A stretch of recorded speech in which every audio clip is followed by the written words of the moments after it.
السلام علیکم ورحمۃ اللہ وبرکاتہ۔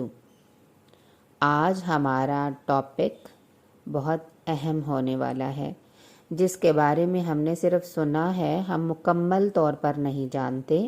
آج ہم مکمل طور پر جاننے کی کوشش کریں گے کہ بدعت کیا ہے۔ ہم نے بہت سنا، یہ کام بدعت ہے نہیں کرو، یہ کام بدعت ہے نہیں کرو۔ آج ہم مکمل طور پر اس پہ جاننے کی کوشش کریں گے کہ بدعت ہے کیا۔ اس کے بارے میں سب سے پہلے ایک حدیث میں بیان کروں گی، اس کے بعد ہم بدعت کے اوپر مکمل طور پر سننے کی کوشش کریں گے۔ اعوذ باللہ من الشیطان الرجیم، بسم اللہ الرحمن الرحیم۔ کل محدثۃ بدعہ وَكُلُّ بِدْعَةٍ ضَلَالَةٍ وَكُلُّ ضَلَالَةٍ فِي النَّارِ۔ دین میں ہر نئی چیز بدعت ہے، اور ہر بدعت گمراہی ہے، اور ہر گمراہی کا ٹھکانہ جہنم کی آگ ہے۔ صحیح مسلم کی یہ حدیث ہے۔ بدعت سے مراد کوئی بھی ایسا عقیدہ، طریقہ یا عمل ہے جو رسول اللہ صلی اللہ علیہ وسلم کے سکھائے ہوئے عقیدے اور عمل کے خلاف ہو۔ بدعت سنت کی ضد ہے۔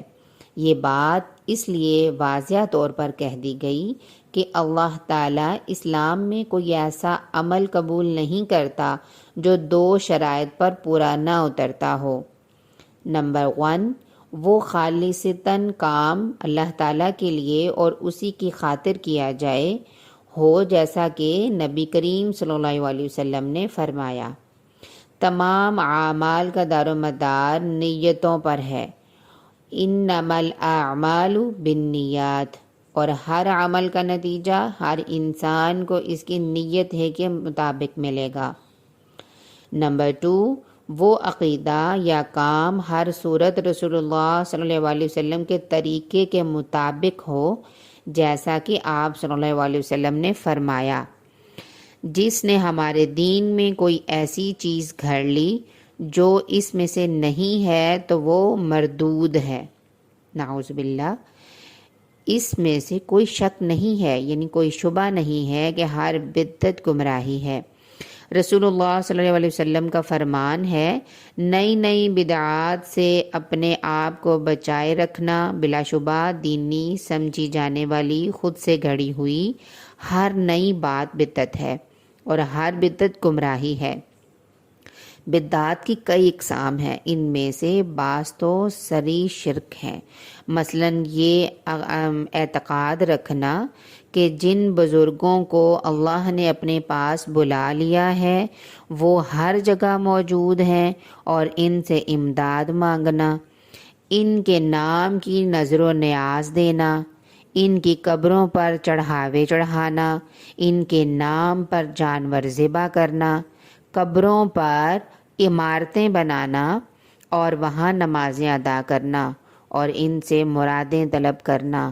بعض بدعات کا ارتکاب کبیرہ گناہ ہے۔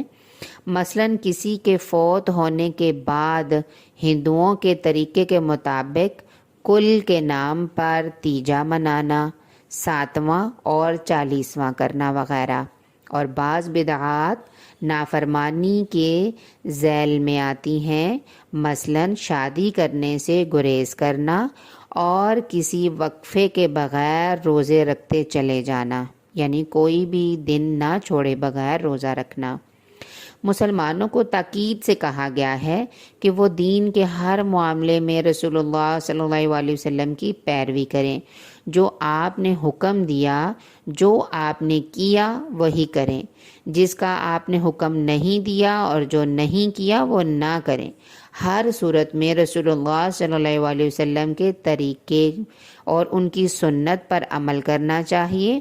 ہر قسم کی بدعات سے دور رہنا چاہیے، کیونکہ بدعت نبی کریم صلی اللہ علیہ وسلم کی سنت کے منافی ہے، جس کی وجہ سے اللہ تعالیٰ ناراض ہوتا ہے اور عذاب اللہ تعالیٰ دیتا ہے۔